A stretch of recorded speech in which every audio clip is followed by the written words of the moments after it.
Taste the Daily. அரசு போக்குவரத்து பணிமனையில் இயற்கை உபாதை கழிக்கச் சென்ற பயணியை பணிமனை ஊழியர்கள் தாக்க முயன்ற அதிர்ச்சி சம்பவம் அரங்கேறியுள்ளது. கோவை சிங்காநல்லூரில் இருந்து தேனி மாவட்டத்திற்கு இயக்கப்பட்ட பொங்கல் சிறப்பு பேருந்து ஒன்று டீசல் நிரப்புவதற்காக சூலூர் அரசு போக்குவரத்து கழக பணிமனைக்கு சென்றது. அப்பொழுது அந்த பேருந்தில் பயணம் செய்த பயணி ஒருவர் இயற்கை உபாதையை கழிக்க அங்கிருந்து கழிவறையை நோக்கி சென்றார். இதை கண்ட பணிமனை ஊழியர்கள் அவரை கடுமையாக திட்டி தாக்க முயன்று வாக்குவாதத்தில் ஈடுபட்டனர்.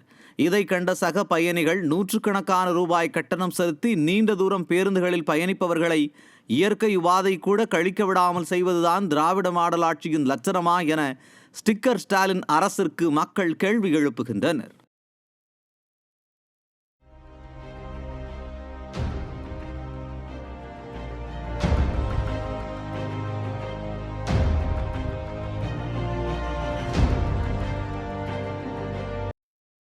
புதுச்சேரியில் 2 கார்கள் நேருக்கு நேர் மோதிக்கொண்ட விபத்தில் தமிழக காவலர் உட்பட 4 பேர் உயிரிழந்த சோகம் நிகழ்ந்துள்ளது.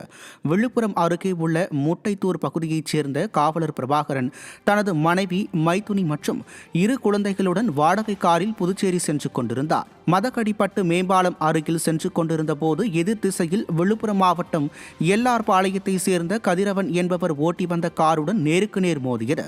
இதில் கதிரவன், அவரது நண்பர் முகிலன், காவலர் பிரபாகரன், சந்திரன் ஆகிய 4 உயிரிழந்தனர். பிரபாகரனின் மனைவி மைதுனி, மகள் ஆகியோர் பலத்த காயங்களுடன் முண்டியம்பாக்கம் அரசு மருத்துவக் கல்லூரி மருத்துவமனையில் சிகிச்சை பெற்று வருகின்றனர்.